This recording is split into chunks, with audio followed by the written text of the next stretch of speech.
Yo, what's up? Guten Morgen, guys. Happy Sunday sa lahat. Kakatapos na namin mag-online mass. So, ngayon, mag-aaral naman ako dahil wala tayong gagawin buong araw, kundi mag-aral. Mag-aral para matuto. Tara, simulan natin pag-aaral. Okay, guten Morgen. Guten Morgen. Pabida. Jetzt üben wir,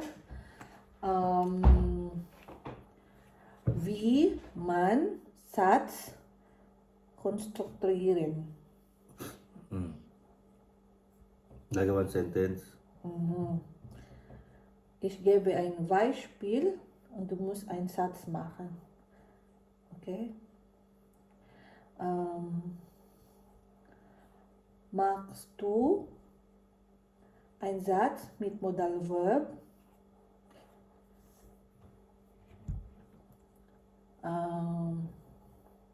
Paano mo sasabihin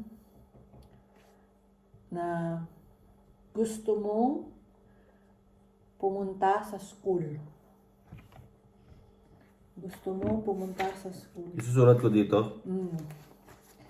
Sa school. Schule. Oh.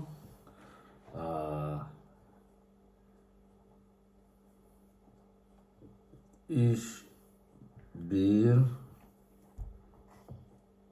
Sa school. zur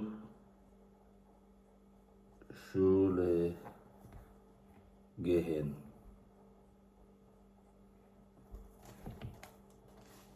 Tama ba? Mali. Ja, aber so ist Dativ. Die Schule, guck mal, die Schule in Dativform, Der. der. Was machst du mit zu? Zu plus Ich will der Schule zu gehen. nein. Ich meine, du kannst weiter zu benutzen, aber zu plus Der Schule gehen. Ich will zu der Schule gehen. genau. Mit zu, Oh. was machst du mit dem zu? Ich will Ich will zu der Schule gehen. oder kurze Wort Ich will zu plus der.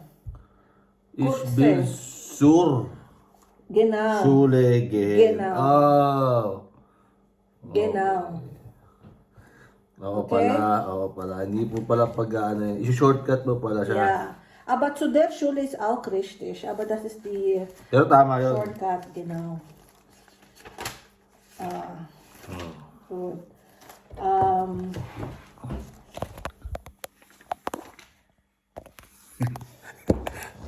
Pasikat ka, boy. Nächste.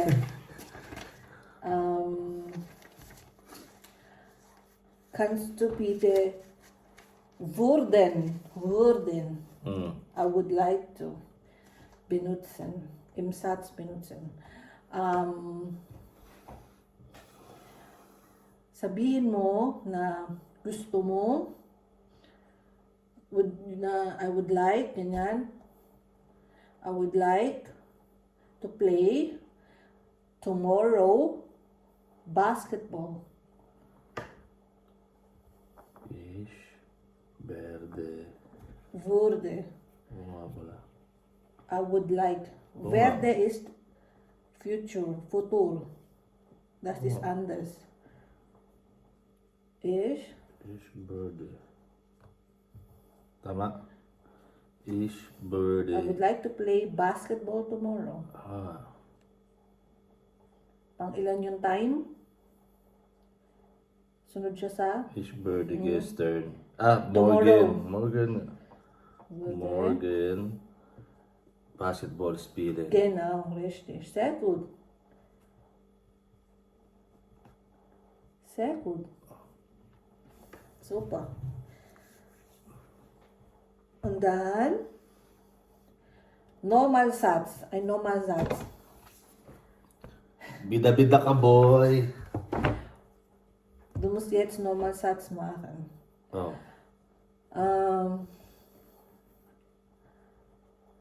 I go to language school. I go to language school. Or, yeah, I go to language school. Ich gehe Zu language school. language school. Ano mo yung language school? Sprachschule. Schule. Ano yung Schule? Pag may zu. Zur. Ich gehe zur Sprachschule. Okay, sehr gut. Bida-bida ka, boy. Jetzt ein Beispiel für haben plus nomen. Paano mo sasabihin na meron kang trabaho? Meron kang trabaho. Ich habe Arbeit. Okay. Paano mo sasabihin na busog ka na? Ich bin satt. Sehr gut. Paano mo sasabihin na meron kang time? Ich habe Freizeit. Ich habe Zeit. Zeit, genau. Paano mo sasabihin na busy ka? Ha? Busy ka. Hindi ko alam yung ano ng busy. Beschäftigt. Ich bin beschäftigt. Sehr gut. Und dann, paano mo sasabihin na matapang ka? Ano ba ang ano na matapang? Ano mo yan? Mutig. Mutig. Ich bin mutig. To, paano mo sasabihin may stress ka? May stress. Ha? Meron kang stress. Ich habe Stress. Paano mo sabihin na stress ka? Mit... ha? Tapos ako kita. Paano mo sabihin na you're stressed? Stressed. Ha? Ich bin Stress. Mali. Ich bin. Gestress. Okay. Paano mo sabihin na masaya ka? Ich bin glücklich.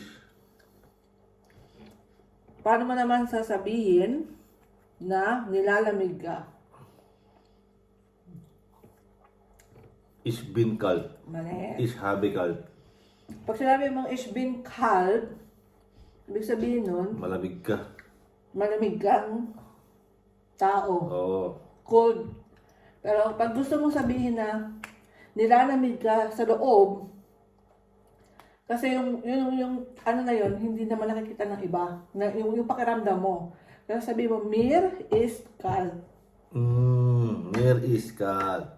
Pag gusto mong sabihin na hindi ka okay, hindi okay ang pakiramdam mo. Kunwari tatanungin kita, wie geht's dir? Ang sasabihin mo, mir? Mir geht's gut. Hindi ka nga okay eh. Paano mo sasabihin? Mir geht's nicht gut. Sehr gut. Perfect.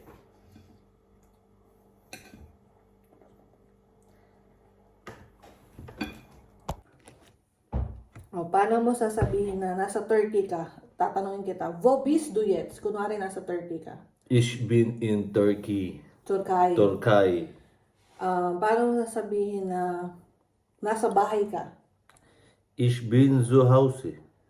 Paano mo sasabihin na uuwi ka na sa bahay? Pupunta ka na sa bahay? Ich bin nach Hause.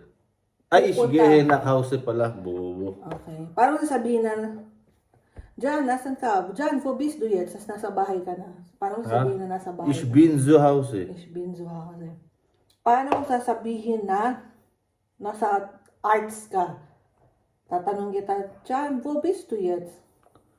Ich bin bei der Arts. Ang art ay lalaki. Oh. Ich Ich bin bei dem Arts. Okay. Or ano shortcut ng by them? Ich bin beim Arts. Paano mo sasabihin na galing ka sa doktor? Ha? Galing ka sa doktor. Ich bin... Oder ich komme. Ich komme von dem Arts. Okay. Paano mo sasabihin na pupunta ka sa school? Pupunta. Wo gehst du hin, John?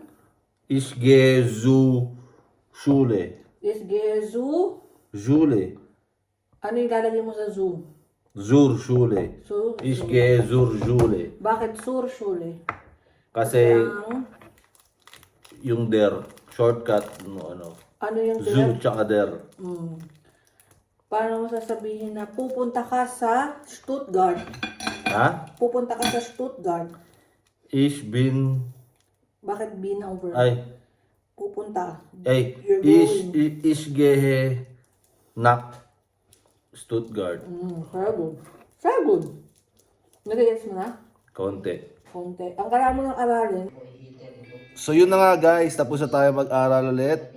Bali, bukas na ulit tayo mag-aaral. So kita-kits ulit tayo bukas. Meron pa tayong flashcards. Hindi pa ba tayo tapos? O basta tapusin na natin to ngayong araw. Bukas na lang ulit guys. Salamat sa panonood.